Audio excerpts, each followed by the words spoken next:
Good evening, my funny Valentines. Welcome to the Bushwick Book Club Seattle's special St. Valentine's Day Jamboree. Love is in the air, and we're here to prove it. Tonight, we celebrate the Pulitzer Prize-winning short story, Brokeback Mountain by Annie Proulx. The story begins in 1983.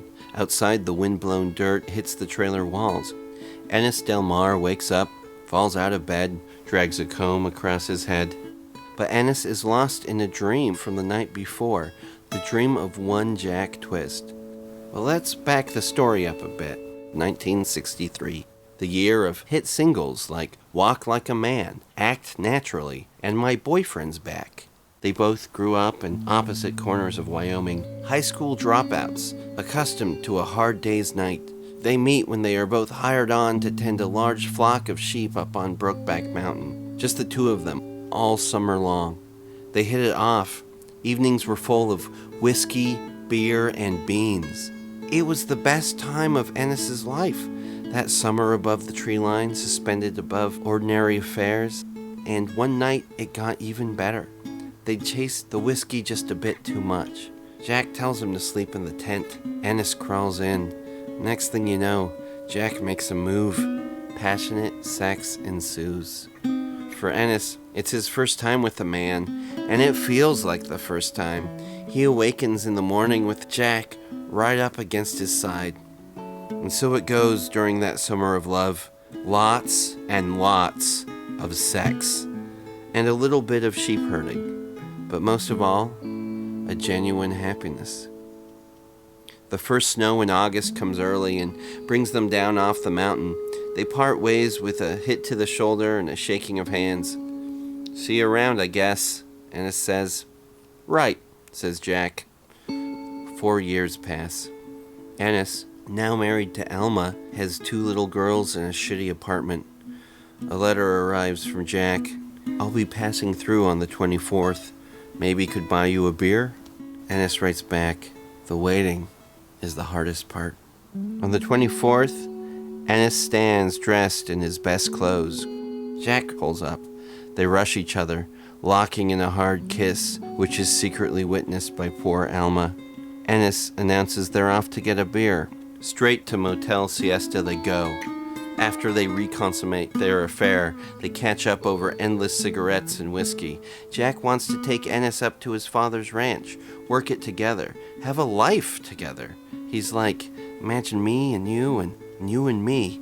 Ennis won't go, not with his family to take care of, but mostly he fears the danger of being found out.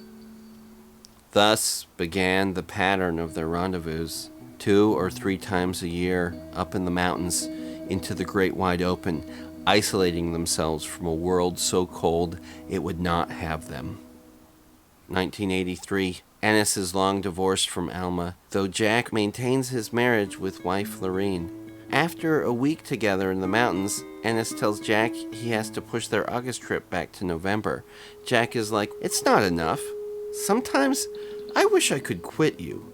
Ennis is like, I'm broke, man. I'm busted. Then Jack's like, I ain't too proud to beg. Let's go to Mexico. To which Ennis says with sadness, you can't always get what you want.